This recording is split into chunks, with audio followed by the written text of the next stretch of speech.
I was terrified to post my very first video on YouTube. I spent weeks purchasing all of the right equipment and then stalled for months because I was too scared to face my own insecurities, what I looked like, what I sounded like, and ultimately what other people would think of me. And despite all of that fear, I'm still alive. It's been the most lucrative thing that I could have ever spent my time on. It's taken my business from ground zero to heights that I didn't even think were possible. In this video, I'm going to give you the 7 strategies that I wish I had before I took that leap of faith and posted my first video. If you stick around for number 7, it's the ultimatum that changed everything for me. Tip number 1 is that it's the price you pay. Feeling uncomfortable on the camera is normal, expected, and it's something that does not last forever. It's temporary. And so was the first time you took a sales call and you felt super uncomfortable and you didn't know what to say and you felt weird about pitching something or trying to sell something to somebody, or the first time you risked everything to start your very own business. Nothing good in life comes without some sort of cost, whether it's difficulty or feeling uncomfortable. And if you view being uncomfortable on camera, feeling buckets of anxiety as soon as you hit that record button as just the price that you pay for a long-term payoff, everything changes. Because as soon as your heart starts beating out of your chest, if you continue to think that it's only temporary and this will get better and there's no way that I could possibly get worse at being on the camera, then it changes the way that you approach filming in general. It's those first baby steps where we've got the training wheels on the bike and we only need them for a very limited amount of time because we know that we're going to continue getting better. And this is a skill that is worth developing that reverberates throughout our personal and our professional lives. Just think about your ability to sell to clients, to interact with clients, to deal with any disputes with clients, to deal with disputes with friends, family, whatever it might be. Your ability to communicate is directly linked to your success in life. And there's no better way to improve your ability to communicate than being on camera. Tonality, the rate of delivery, your expression, your body language, all of these things form the bedrock of how we interact with other people. And if you have to go through some short period of being uncomfortable on camera, but you get the reward of leveling up pretty much every area of your life, that's a drop in the bucket. That's a price that I pay any day of the week. And there's no way that you could ever possibly get worse at being on camera. If you approach being uncomfortable on camera with this perspective, that it's just the price that you pay to get to that next step, it changes the way you think about it and it ultimately keeps you focused on that long-term goal and the long-term payoff instead of that short-term pain. Tip number 2 is the haters and Google Earth. I'll explain the Google Earth thing in a second, but one of my biggest fears is, what do I look like? What do I sound like? Am I just going to get ridiculed online? What are other people going to think? And here's how I worked through it. The first is that I realized successful people who are happy in life, people who I respect, they're not going to spend their time writing hateful comments online. They're not going to spend their time ridiculing somebody who's trying something out for the first time and means well and is trying to help other people. The only people who will ridicule you are people who are not happy themselves, who are insecure, projecting their insecurities onto you, and people who are actively choosing to spend their time to bring other people down. Probably not somebody that you respect. What I want you to think about is,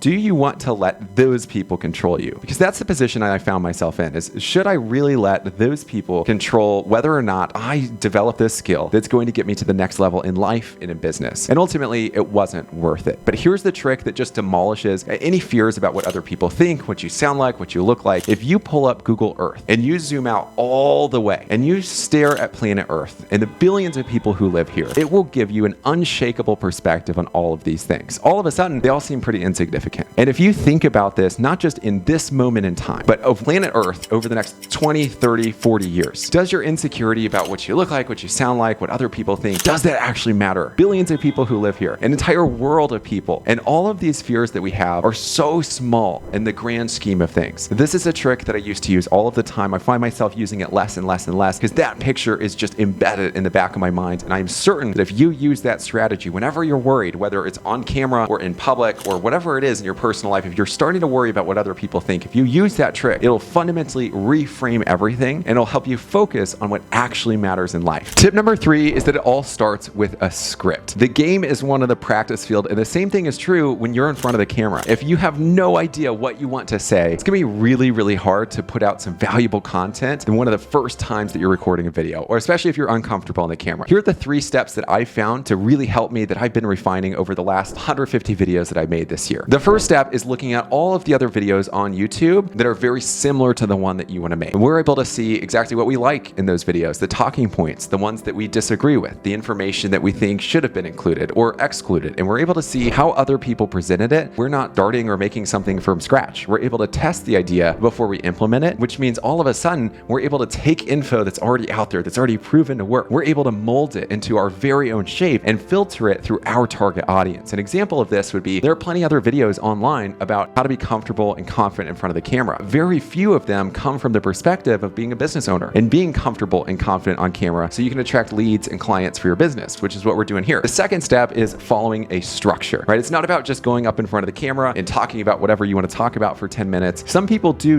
that. I know you've seen those videos, and it's very, very hard to walk away with actionable or valuable information, right? It's just not structured in a way that most people are receptive to. Humans like order. We like numbered things, which is an example of what you're seeing in this video. We've got 7 strategies to be comfortable and confident on camera, but the structure of these videos is all the same. There's a hook, right? It's the introduction. Sometimes it's 15 seconds. Sometimes it goes all the way up to a whole minute where you're providing context about what the video is about. The second section in the video is just the content, right? Very easy in this one. I've got 7 different steps. That's the content section of this video. The last one is the conclusion, right? Your final thoughts, your call to action, where you're inviting them to take whatever action you desire, which is where you're inviting all of the viewers to take the action that you'd like them to, whether it's to subscribe, to hit that like button, or to access the free course that's linked in the description of this video. The final step is to rehearse. And we'll talk about this in the next step, but as I'm writing out my script, I'm going through it and I'm saying these things out loud so I can make sure, does this sound good? Does my rate of delivery, does my tonality sound like something that makes sense in this part of the video? And all of a sudden, I'm not just like getting in front of the camera, hitting the record button with no idea what I want to say. Well, now I've prepared. I know exactly what I need to do. So even if I feel a little uncomfortable, I have specific steps that I can follow to get myself through that recording session. Now, I do have that free course linked down in the description. So after this video, if you do access it, there's a script in there that I've used for over 150 videos. It's made me well over 6 figures just from putting myself in front of the camera, delivering this information in a very structured way. And if you access that script, I guarantee that it'll provide some clarity, some comfortability to being in front of the camera. Tip number 4 is talk to a person, not the camera. One of the hardest things when you're first starting to make videos is learning how to talk to the camera, how to make eye contact, and also how to use facial expressions, body language, and a tone of voice that doesn't sound monotone or make you look like you've got a poker face the entire time. And that's because when we're interacting with other people, they're responding to everything that we do. So it's kind of automatic. It's kind of biological and something that happens in nature. But the problem is, as soon as we talk to like a blank wall or a camera lens, all of that goes out the window. All of the things that we use to communicate in our day-to-day lives, they just like disappear. So it's a process of learning how to amp up what you're saying in front of the camera so that it looks normal, so that you're talking to a person. And the best way to do that is to actually envision the camera as somebody in your target audience. So an example of this, Tim Ferriss's 4-Hour Workweek. I am almost certain that if you're watching this video, you've probably read that book. You probably heard about it before. Tim Ferriss's first several books that he wrote, he says fell flat because he was writing to a very wide audience. The reason that that book connected, it became a bestseller, so many people have read it, is because he wrote that book to 2 of his best friends. So all of a sudden, we've changed the frame from communicating to a wide audience or communicating to the camera to communicating to one single person. That will help out tremendously. The second step here is no Hollywood actor for the first time on a brand new movie in a role that they've never played goes out and just rips it. None of them just like wing it, right? They all have a script that's been written out. We covered that in the past step. And they've also rehearsed the delivery of that script before. So we're not just like going up in the gym and lifting like a super heavy weight from the beginning. We've got to warm up. In the process for warming up, we kind of covered in the script part, which is as you're writing out your script, rehearse it.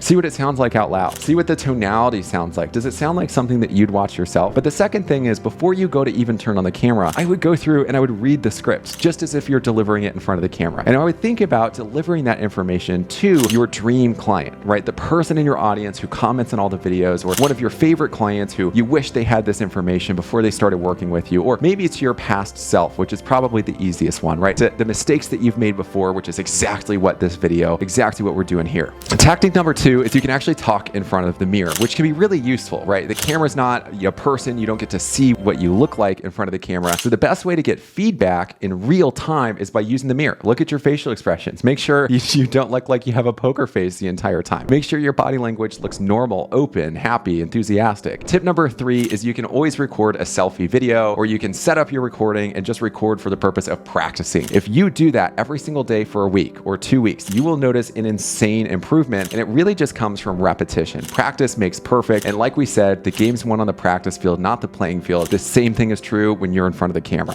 Tip number 5 is filming. We've already covered how to write the script, how to rehearse the script as you're writing it, and ultimately that you should be warming up. You should go through your entire script before you even turn the camera on. Well, the last part of this is actually how you film the video. I think one of the hardest things, especially when you're getting comfortable with the camera is filming a video in one single take. I've never done it. That's just not how I work. Some people are really good at doing that, but just like the best Hollywood actors, kind of like we talked about, how many of them are actually going out and just doing it perfectly right off the bat with no practice, delivering what it is that they're trying to say. So the scariest way to do this is to actually film in one take. The easiest way to do this is to take one little bite at a time. So I told you about the structure of these videos, which is the hook, the content, the conclusion. I break it up even further when I'm scripting this out. I film one section at a time, those sections being the hook. I filmed it a couple times to make sure I got the version of it that I wanted. Of course, we don't want to make perfect the enemy of good. Something that exists is better than something that takes hours and hours and hours that you're just not happy with. It's about getting it to the market and getting something that's acceptable rather than perfect. I got the hook down, took a couple takes to get there, and then we went to tip number 1. Then we went to tip number 2, then number 3, right? I'm filming it one little piece at a time, which means as I'm filming this video, once I finish the last section, I'm able to look at my notes, I'm able to look at my script. For the next section, I can even rehearse it on the spot so I know exactly what it is that I want to say. And all of a sudden, that fear of being on camera, well, now we've got this actionable step that we can implement while we're filming to make it way more digestible, to make it way less scary. And all of a sudden, now we just have to film like a 1 minute to 2 minute section at a time. We've got our notes right in front of us, and all of that anxiety just goes right out the window. Tip number 6 is editing. In other words, it's kind of your second chance at life. Even after you film the video, if you've made any mistakes, if you say something that you might just not fit in the video, or if you made some like facial expression that makes you feel insecure about how you look, well, there are always things that you can do to fix those, right? You can cut parts out. You can include B-roll, just like this clip right here, where it just covers exactly what you look like on the camera. There are so many things in post-production that fix mistakes while you're actually filming the video. So this should give you quite a bit of assurance of, well, even if I'm not perfect on video, we can still improve and fix some of those things afterwards. The problem, again, is making perfect the enemy of good, because as a business owner, if you're making content to attract clients and leads for your business, well, a video that exists is way better than one that never hits the market at all. The last thing that I want to say here is you could hire an editor, but if you're struggling with being comfortable on camera, there is absolutely merit and value in editing your own videos. Even if you have no editing experience, there are tools like Descript. It's an AI editor that turns your videos into a transcript and lets you edit based on deleting the words in that transcript that you want cut out of the video. There's merit in that because it gives you immediate feedback. It's just like a Patrick Mahomes or any professional athlete who watches hours and hours of film every single day. You don't have to spend quite that much time, but at least watching yourself, you get to figure out what you could do to improve. Like, oh, my tonality is a little off there. I sound a little out of pitch, right? I need a downward inflection in my voice, like I'm saying a statement instead of asking a question, right? Those are all things that help you get better and better and much faster, which is why editing is probably one of the best things that you could do to cut that learning curve even shorter. Tip number 7 is the ultimatum. This is what took me from being terrified, stalling for months, worrying about what other people thought of me,